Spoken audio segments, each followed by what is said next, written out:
Hello, this is Benjamin Kennedy, and this is the first of what I hope is a semi-regular series of updates on my progress with a new Gamaeyong film project I've been working on. So here you can see some new miniatures I've made over the past couple of years. In addition to the new costume I'm working on, this one is a bit experimental because I'm trying to figure out how to make these things quicker and easier and much cheaper to make, so that way I can make them whenever I feel like it and kind of start having a more coherent Gamaeyong series. Because at this point, I want to start having some opponents and stuff like that who are also man-in-suit creatures, and it's hard to store all that in the space, so this is kind of like trying to cover all the grounds. This time around, I'm using disposable coveralls for the body instead of the typical foams and latexes because it's basically a full bodysuit already there made for you, and it's also it takes up less space than a foam costume would. So the idea is that it's going to be quicker, it's going to be easier, and it's going to be more storage friendly. For the dorsal plates and stuff like that, I'm using EVA foam. Same thing with the head and the end of the tail there. A pool noodle is being used for the tail. So basically, I'm trying to make it so that all this stuff is, stuff you can pick up for relatively cheap at your local stores, and you can just throw something together real quick without having to worry about saving up a lot of money to pay for one costume, paying like $1,000 or, $1,000 or more just to make one costume. And then your storage space is sucked up with that.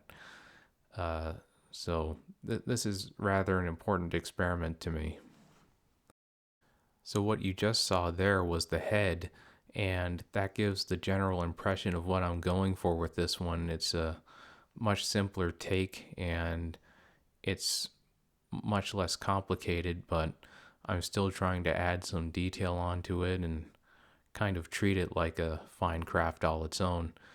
So there are going to be handmade scales on this, which are cut from, pieces of EVA foam. They're strips of EVA foam that I've glued on with the book binding glue. I'll show a picture of that glue, so maybe if you're interested, you can find it. But the general idea is that you can take strips of anything that you have lying around and you can glue to this thing, and you can just use that as skin texture.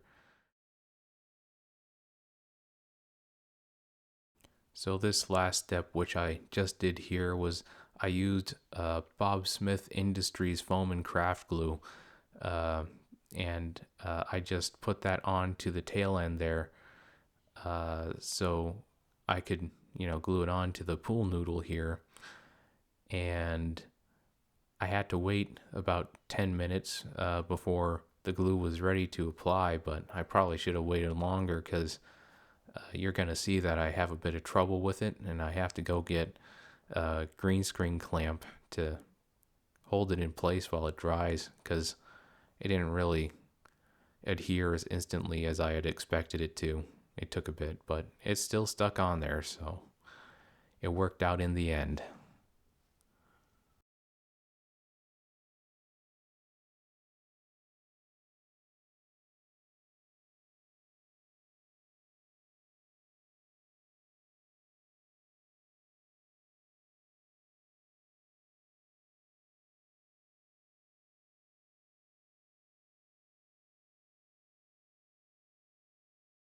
So here I'm pouring the bookbinding glue into a little glass jar my mom gave me. And I'm going to use a little paintbrush to, dole it out on the dorsal plate here, so that way I can attach it to the costume. So one thing about this project is I had to try to find a way to be able to make it all indoors. I'm starting to get really affected by heat and the weather.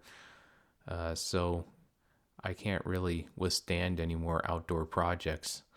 So with this one, I found glues and adhesives I can use inside the house, and that's one of the reasons for the material change. And now I'm just making sure I'm putting it right down on the center seam line on the back of the coveralls. It stuck pretty well once I got it down, but getting it down was a bit painful because I had already attached a lot of skin texture to the other side. I found this bookbinding glue works very well for pinning the EVA foam to this material. So one of the new miniatures I built here was this little castle, which I hope to make a centerpiece in the new movie. And you may have noticed that I painted the head purple and yellow instead of Gamaeyong's classic red and yellow and yellow or red and black coloring. I did that just because I felt like it, but it may change back to red because I think this may be a bit hard to key out. And that's it for now, but hopefully I'll be back with a new installment fairly soon. This isn't by any means going to be too regular, but hopefully there will be enough to come in the future, so stay tuned.